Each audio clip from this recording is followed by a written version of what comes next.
haddii maalin uu adduunka mugdi kugu noqdo, noloshan aad keligaa ku noqoto, meelaa wejiga aadisana aad aqoon weyso, murug iyo dhibaatana ay wehel kuu noqdaan, ha quusan marnaba. barwaaqada iyo nimcada Alle waa tii kuu imaata adiga. ma jiro qof ka deeqsinimo badan Alle, murugteenna ayuu noogu beddelaa farxad degdeg ah. sababtoo ah Rabbigeen waa Rabbi dhimrin iyo naxariis badan.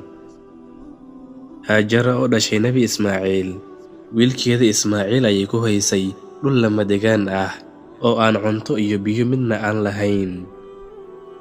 wiilkeeda yarka ah ayaa laabta ku haysataa, iyadoo uga baqayso xanuun iyo geeri. waxay u raadinaysay kabasho biyo ah, Allana wuxuu siiyey ceelka Zamzam.